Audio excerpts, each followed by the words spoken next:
60 రోజుల్లో మీతో ఇంగ్లీష్ అద్భుతంగా మాట్లాడిస్తాం. వెంటనే కాల్ చేసి జాయిన్ అవ్వండి.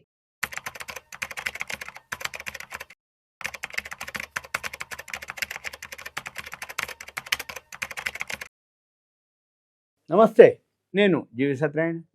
ఈరోజు ఈ వీడియోలో 2024-25 సంవత్సరానికి ఫైనాన్షియల్ ఇయర్ అయిపోయింది, మార్చి.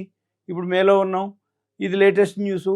ఇది ఏంటిది అంటే రిజర్వ్ బ్యాంక్ ఆఫ్ ఇండియా ఈ ఫైనాన్షియల్ ఇయర్ అంటే 24-25 సంవత్సరానికి గాను వాళ్ళ దగ్గర ఏదైతే మిగిలిపోయినాయో 2,69 లక్షల కోట్ల రూపాయలని కేంద్ర ప్రభుత్వానికి ఇవ్వటం జరిగింది, ఇస్తున్నాం అనౌన్స్ చేయడం జరిగింది. ఈ ఏదైతే కరెన్సీ మార్కెట్ జోక్యాల వల్ల వచ్చిన లాభాల కారణంగా అంటే ఈ ఫైనాన్షియల్ ఇయర్లో ఈ ఆర్బీఐ ఏం చేస్తుంది, రిజర్వ్ బ్యాంక్ ఆఫ్ ఇండియా ప్రభుత్వానికి దాదాపుగా ఇప్పుడు 2.69 లక్షల కోట్లని బదిలీ చేయటానికి రెడీ అయిపోయినరు. ఇది సెంట్రల్ బ్యాంక్ బదిలీ చేసిన దానికంటే ఎక్కువ. అంటే ఇది గవర్నమెంట్ కంపెనీల్లో డివిడెండ్లు ఎంత అయితే వస్తాయో దానికంటే ఇది ఎక్కువ అని చెప్తుంది అనమాట. అయితే ఈ రిజర్వ్ బ్యాంక్ ఆఫ్ ఇండియా ఈ సంవత్సరం ఏదైతే ఉందో 2024-25 ఫైనాన్షియల్ ఇయర్ గాను మిగులుగా 2.69 లక్షల కోట్లని బదిలీ చేయడానికి సెంట్రల్ బోర్డు ఆమోదం తెలిపిందని ఆర్బీఐ ఈరోజు ఒక ప్రకటనలో తెలపడం జరిగింది, 23/5/2025 నాడు. ఇది కేంద్ర బ్యాంకు ప్రభుత్వానికి ఇప్పటి వరకు ఇచ్చినటువంటి అత్యధిక వార్షిక మిగులు బదిలీ అన్నమాట. అంటే ఇప్పటి వరకు ఏదైతే ఇచ్చిందో అంతే హైయెస్ట్ మిగులు బదిలీ అన్నమాట. అయితే ఇది ఏంటిదో చూద్దాము. అయితే ఈ 2024-25 ఫైనాన్షియల్ ఇయర్కి గాను కేంద్ర ప్రభుత్వానికి 2,68,590.07 కోట్లని, మళ్ళొకసారి చెప్తున్నా, 2,68,590.07 కోట్లని బదిలీ చేయడానికి బోర్డు ఆమోదం తెలిపింది అని ఆర్బీఐ ఒక ప్రకటనలో తెలపడం జరిగింది. అయితే ఇది ఏ ఇయర్లో ఎంతెంత ఇచ్చింది, ఏమి ఇచ్చిందో చూద్దాము. 2018-19లో నుంచి 2021-22 వరకు అక్కడ ఏదైతే ఉన్నాయో అంటే కరోనా ఏదైతే జరగటం వలన ఆ టైంలో పెద్దగా ఎకానమీ డెవలప్ కాకపోవటం, వృద్ధి లేకపోవటం, ఆర్థికంగా మందగమనం జరగటం, దాంతో రిజర్వ్ బ్యాంక్ ఏదైతే బ్యాలెన్స్ షీట్లో సిఆర్బిని 5.5% వద్ద నిర్వహించాలని బోర్డు నిర్ణయించిందని ఆర్బీఐ విడుదల చేయడం జరిగింది.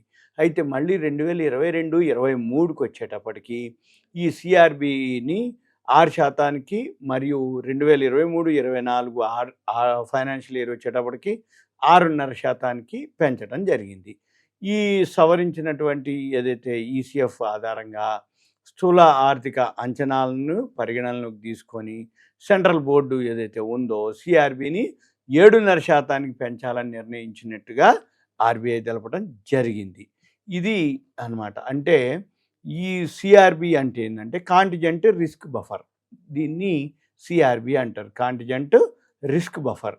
అయితే జనరల్గా ఇది ఈ సంవత్సరమే మనకి హైయెస్ట్ అనమాట. ఏది మిగులు నుంచి ఇవ్వటం, ఇది గత సంవత్సరం ఇవ్వడం జరిగింది, అంతకుముందు సంవత్సరం కూడా ఇవ్వటం జరిగింది, ఇది ఈ సంవత్సరం బాగా ఇవ్వటం జరిగింది. ఇది సింపుల్గా మీకు ఒక ఇన్ఫర్మేషన్.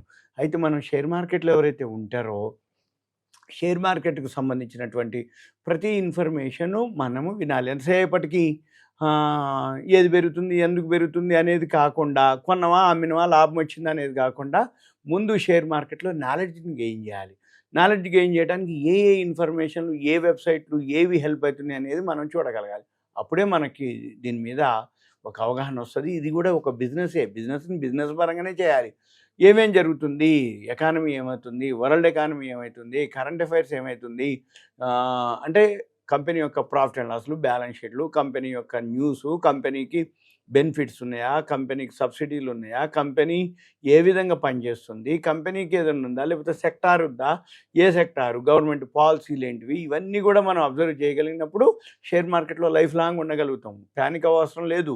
చాలామందికి ఏంటిదంటే ఎవరి మీద ఆధారపడటం వల్ల ఏమవుతుంది, వాళ్ళు ఏదో చెప్పడం, పెరిగినప్పుడు బాగానే ఉంటుంది కానీ పడ్డప్పుడు ప్యానిక్ అయిపోవటం, టెంప్ట్ అయిపోవటం, ఇక మెంటల్లీ డిస్టర్బ్ కావటము, ఎవరినో అనలేము మనం. ఎందుకంటే పెట్టుబడి నీది, రిస్క్ నీదే.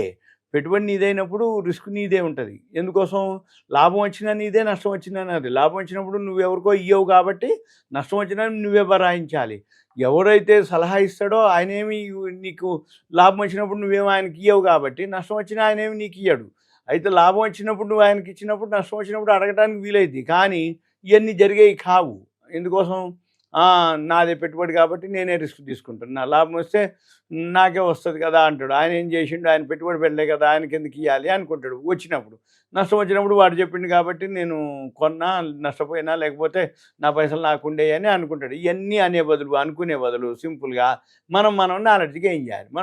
నాలెడ్జ్ గెయిన్ చేయాలంటే షేర్ మార్కెట్ సంబంధించిన వెబ్సైట్లు, ఇన్ఫర్మేషను, ఇటువంటి ఏవైతే కంపెనీలు, ఇప్పుడు రిజర్వ్ బ్యాంకు ఏం చేస్తుంది, డాలర్ ఏమవుతుంది, వరల్డ్ మార్కెట్లు ఏమవుతున్నాయి, ఏషియన్ మార్కెట్లు, యూరోపియన్ మార్కెట్లు, యుఎస్ మార్కెట్లు, ఇవన్నీ ఏం జరుగుతున్నాయి, పొలిటికల్గా ఏం జరుగుతుంది, ఎకానమీ ఏం జరుగుతుంది, ప్రొడక్షన్ ఏం జరుగుతుంది, కంపెనీ యొక్క బ్యాలెన్స్ షీట్లు, ప్రాఫిట్ అండ్ లాస్లు, టెక్నికల్గా న్యూస్, ఇవన్నీ కనుక కరెంట్ అఫైర్స్ ఇవన్నీ కనుక మనం ఫాలో కాగలిగితే షేర్ మార్కెట్లో కూడా ఒక బిజినెస్ మాదిరి చేసుకోవటమే.